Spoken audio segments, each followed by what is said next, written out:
Hello and thank you for trusting News 3. I'm Jolyn Hanna.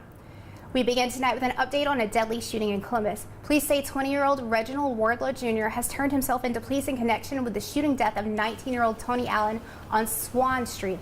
Wardlow is charged with involuntary manslaughter and reckless conduct in connection with Allen's death. Allen was found dead following the shooting on Wednesday morning.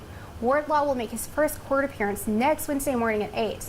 New details in the case of a Columbus standoff that lasted almost 12 hours. It happened Thursday at the Hampton Place Apartments. Authorities have identified the suspect as 58-year-old Anthony Harrelson.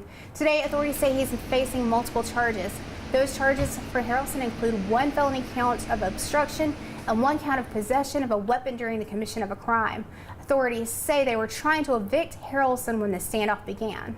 And encountered the individual in the apartment. He had a gun in his hand. He said that we would have to kill him to get him out. Fortunately, no one was hurt in the standoff. In other headlines, the funeral service for former Muskogee County Sheriff Gene Hodge was held Thursday afternoon. The service was held at Northside Baptist Church in Columbus. A law enforcement motorcade led the processional to Park Hill Cemetery, where Hodge was laid to rest. Hodge served the community for 20 years. Making news today, Historic Westville's grand opening in Columbus is coming up very soon. In just a few short weeks, the Living History Museum will be taking folks back to the 19th century of Georgia. Between now and Saturday, October 20th, construction crews will be busy at work making sure Historic Westville is ready for business. Several preserved buildings are currently at the new South Lumpkin site in Columbus. Other preserved buildings are in the process of being put back together and moved from the original location. Organizers are planning a memorable grand opening experience. On October 20th, you can expect a performance from the award-winning group, the McIntosh County Shouters, plus a cooking demonstration from Michael Twitty. All of this, of course, will showcase music and food from the 1840s through the 1890s. After a 2-week journey that took them across the country and back, the Miracle Riders have returned home. The journey started right here in Columbus and eventually took the Riders all the way to Los Angeles, California. The ride is an annual trip the group started in 2009 to raise money for charity. This year, 21 riders took part in the event. The ride raised money for 3 organizations: Carpenter's Way Home for Boys, Arabella's Home for Girls, and the NICU at Columbus Piedmont Regional.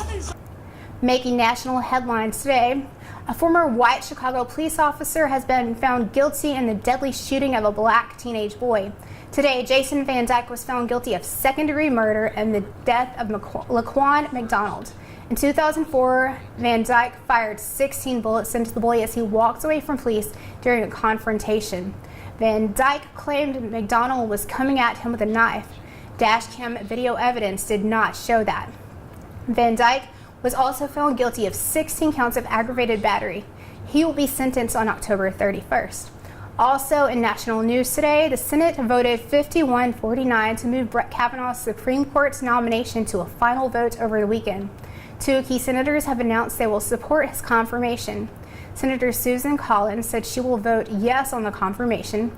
Democratic Senator Joe Manchin also said he too would vote yes. Their support signals that Kavanaugh likely will be confirmed despite sexual misconduct allegations. Lawyers for Dr. Christine Blasey Ford, one of Kavanaugh's accusers, released a statement criticizing the FBI's investigation into the claims. The FBI did not interview Ford or Kavanaugh during its investigation. Stay with News 3. We'll be right back.